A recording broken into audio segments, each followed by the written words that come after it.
Hello, my name is Matthew Kimler and I'm a Senior Technical Architect with Integrated Archive Systems. And today what we wanted to do was create a quick demonstration of a Ansible demo that we did for the Red Hat Summit 2018 in San Francisco.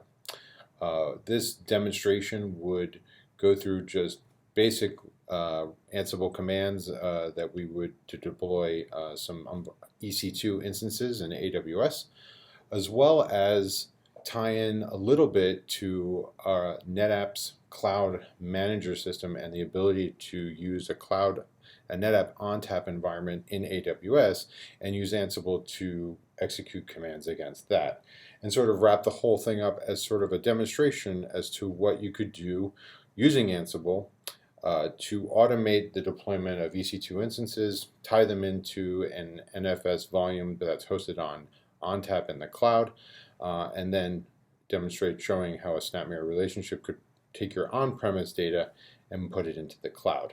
So as part of that, the first step that we would want to do is actually deploy our EC2 instances. And what I've done is I've already configured our playbooks here to go through this in about 6 or 7 steps. So the first playbook that we have is our EC2 create YAML file, which has basically got some configuration information about AWS and our EC2 instances, specifically our VPC, the image that we'll be using, and most importantly our access keys and secret keys in order to set up new EC2 environments. We specified a specific count. In this case, we're going to just do 5 new EC2 instances, and we're going to give them a tag so that we can identify them later for our dynamic inventory. So quickly, we're just going to run this playbook to get those executed, and there they go. So if we pop over to our EC2 instance, our EC2 manager, we should be able to see these instances pop up within a few seconds. Oh, there they go. The time frame in which this will occur is a variable. AWS instances could take anywhere from 5 seconds to a minute or two to actually spin up. It's an unknown variable, so sometimes it takes as long as it takes, as they say. So, but as soon as they're done, which they are now, we can see that we have 5 new instances in our environment, and we've given them a specific tag that we identified in our actual playbook at the bottom here. So as part of our demonstration, the first thing that we wanted to do on these 5 instances is actually get Apache installed and configured and running on those systems. So we just had a quick Ansible command to actually run against our dynamic inventory to just check to see if the HTTPD service and processes were running. So we just quickly execute that, and what we can see is that we were able to successfully query our new EC2 instances. However, outside of just running the actual command to see if we're running any processes of HTTPD, we're not actually running any. So our next step at this point is to actually deploy Apache on those systems. So we have another playbook for specifically deploying Apache. It's much shorter than the previous one. Quite simply, we're just going to use our dynamic inventory to look for any EC2 instances that have the particular environment demo tag, and if they match that tag, then we're going to install HTTPD and then start the service. So again, just copying and pasting my command line for this. We're going to execute this on our 5 hosts. Again, specifying our dynamic inventory Python file, which we were able to download from free on the web. So you can just look for that. And then we're just specifying a key file for our security. You'll notice that we do get an error message. This is because there is some sort of typo inside of the Python scripts that we haven't been able to identify, but it clearly works fine. It just says error with no information after. Hopefully that's just a small bug that will get fixed in a future version. But now that we can see that we've actually deployed the Apache on all 5 systems, we can just quickly go back up and run our command again just to see whether or not we actually see the processes for HTTPD running, and this time we do on all 5 hosts. We see a lot more services running, so we know that we're good there. So as I mentioned, one of the new features that is available for NetApp is what's called Cloud Manager, and the ability for customers to spin up NetApp ONTAP instances in either AWS or Azure. In this particular case, we've spun up a new EC2 instance, a new NetApp ONTAP instance cloud inside of AWS. And this actually has allowed us to add our on-premise ONTAP system in our lab and actually create a SnapMirror relationship between a volume, an NFS volume that's sitting in our on-prem data center, and replicate that data using SnapMirror to the AWS. We can see the status of this, of our actual replication. I have it currently set to a weekly snapshot, but you could set it as low as 5 minutes, or just a one-time snapshot, whatever makes the most sense for you. But again, this is allowing us now to easily take our on-premise data and get it up to AWS or Azure with very minimal configuration. In fact, actually doing this is so simple. We just simply, if we wanted to create a relationship, we just drag and drop this cloud onto the other one, and we actually get our wizard that we could follow through to actually create a new SnapMirror relationship. So it's really very simple. So we click on if we go back to the main menu and I take a look a little bit deeper on this one AWS ONTAP instance, we can actually see that we have 2 volumes here. One is actually one that I created on my own, and the second is my actual snap mirrored volume copy of that NFS volume that I had on premise.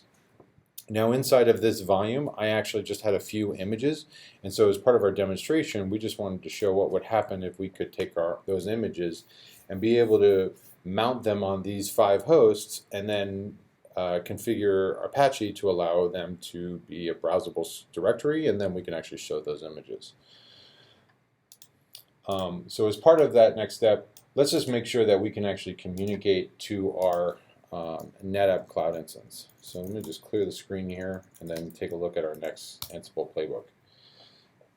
So because this is actually running in AWS, and it has the ability for us to run commands against it, we can run NetApp Ansible commands, specifically raw commands, against the NetApp environment to do simple things, whether it be just look at what the current version is, such as this,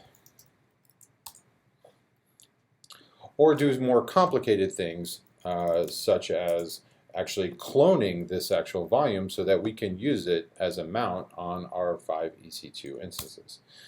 Now, the one thing I do want to note here is, though, at the Red Hat Summit 2018, which was at the beginning of May or middle of May,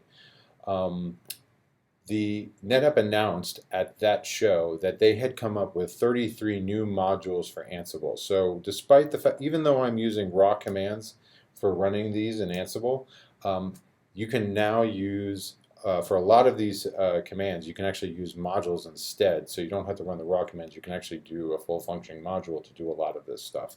But this is still the legacy sort of setup.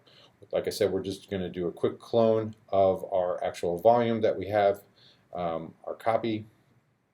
We're going to make a flex clone of that called demo clone, and we're going to do it based on a snapshot that we had in there.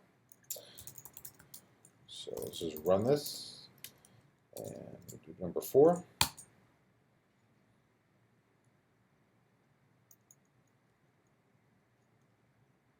And there we go. So what we've done is we created a clone, again, of the mirrored volume, and then we created an export policy for it so that we could actually present it to our EC2 instances. So if I hit the refresh button here, there we go. We have demo clone. Okay. So as part of our next process here, we really wanted to make sure that we had, as part of the next process, we wanted to mount those volumes on our actual EC2 instances. So let me just quickly run a quick command here. We're just going to go check to see if anything has been mounted onto these individual hosts. We see that, just as sort of just to show that this actually does work. So we just did a quick this file system look for mounts.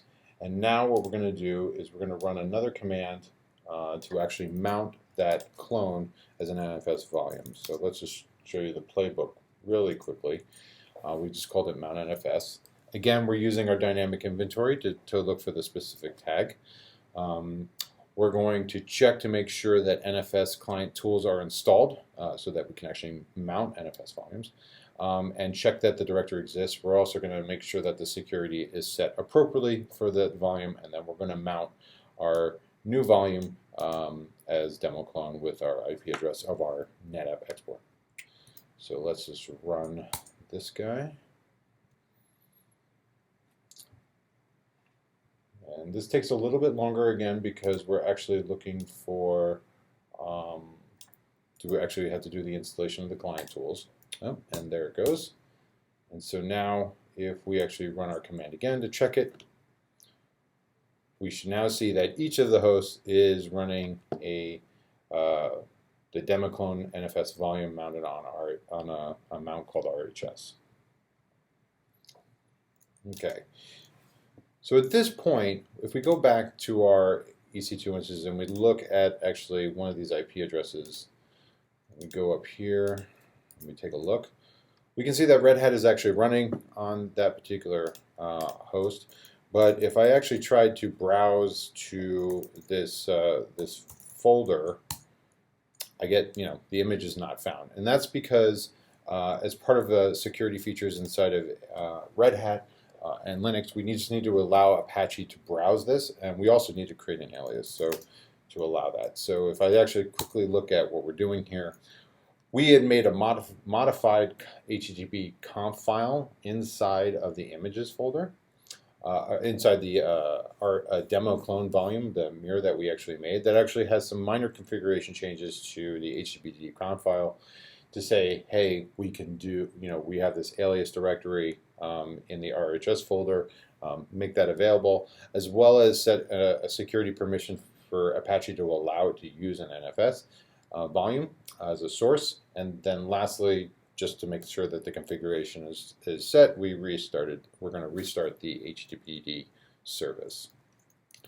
So with that, not that, we're going to quickly run our last playbook here to actually make that copy.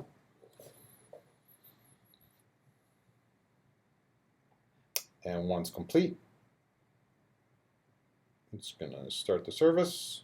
There, we're good. And now we should be able to hit refresh. Oh. And I thought that's what it was, but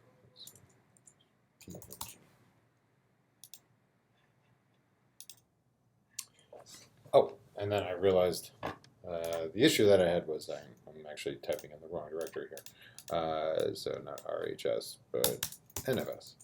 That would help.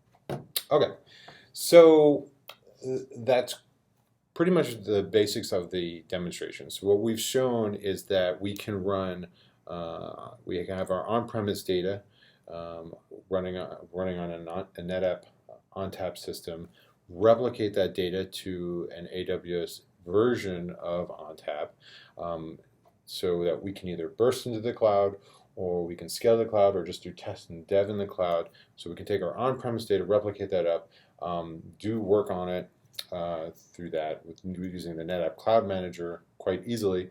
And then with Ansible, we can automate that process, running various configurations and setups to simplify and streamline how we actually deploy into the cloud. So thank you very much for your time. I also want to say thank you to Robert Nelson, who also was working very closely with me on this demonstration. So together, this demo is made by both of us. So thank you again very much for your time, and look forward to talking to you soon.